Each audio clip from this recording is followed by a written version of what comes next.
মই এতিয়া জুৰিয়া বজাৰত আছোঁ আৰু মোৰ লগত আমাৰ এক্সাচিনত কাম কৰা এজন মেম্বাৰ আছে। তেখেতৰ পৰিচয়টো তেখেতে নিজে দিব। নামটো আপোনাৰ নামটো জনাব। মোৰ নাম আব্দুল্লাহ মোহাম্মদ আবু বকৰ সিদ্দিক। আপুনি কিমান দিন আগত আমাৰ হেক্সাচিনৰ লগত জড়িত হৈছিল? মই এবাৰ 9 মাহমান আগত জড়িত হৈছিলোঁ। আচ্ছা, কিমান টকা ইনভেষ্টমেণ্ট কৰিছিল আপুনি হেক্সাচিনত? মই 14-15 হাজাৰ টকামান ইনভেষ্ট কৰিছোঁ। আৰু ৰিচেণ্টলি আপুনি চেল কৰিছে? অলপ চেল কৰিছোঁ। অলপ পাইছে চেল কৰিছে? অলপ চেল কৰিছোঁ। তে আপুনি টকা হিচাপত কিমান টকা চেল কৰিলে? মই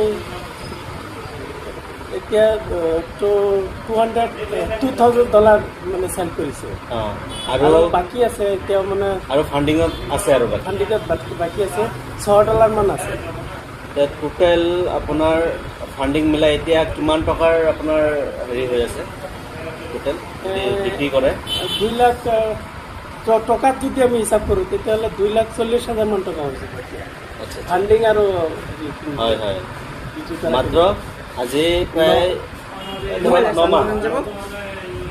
9 মাহত 14,000 টকা ইনভেষ্টমেণ্ট কৰি আজি প্ৰায় 2.5 লাখ টকা আপুনি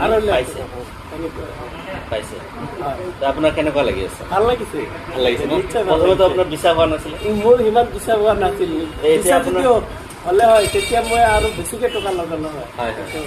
এতিয়া আপোনাৰ এইটো বিষয়ে কি ক'ব? এইটো ভাল এটা আপোনাৰ যিটো ক্ৰিপ্টৰ মাজত এটা ভাল বস্তু হেক্সা হয় আৰু মই নিজে এইটো কিনিছোঁ আৰু বিক্ৰীও কৰিছোঁ আৰু মই মানে তাৰ লগত জড়িত হৈ আছোঁ। ভাল এটা বস্তু ইনকামৰ কাৰণে এইটো ধুনীয়া ইনকামৰ বস্তু। আপুনি বা যিকোনো মানুহে ইয়াত ইনভেষ্ট কৰিব পাৰে। এটা ভাল প্লেটফৰ্ম হয় হেক্সা। বহুত মানুহে ভয় পায় যে টকাটো ইনভেষ্টমেণ্ট কৰিলে মাৰ যায় নেকি? এতিয়া আপোনাৰ এতিয়া কেনেকুৱা লাগে যে এইটো কিবা ডাউট আছে আৰু মাৰ কিয় নাযাব? মোৰতো ডাউট নাই। মই নিজে বিক্ৰী কৰিব পাৰিছোঁ।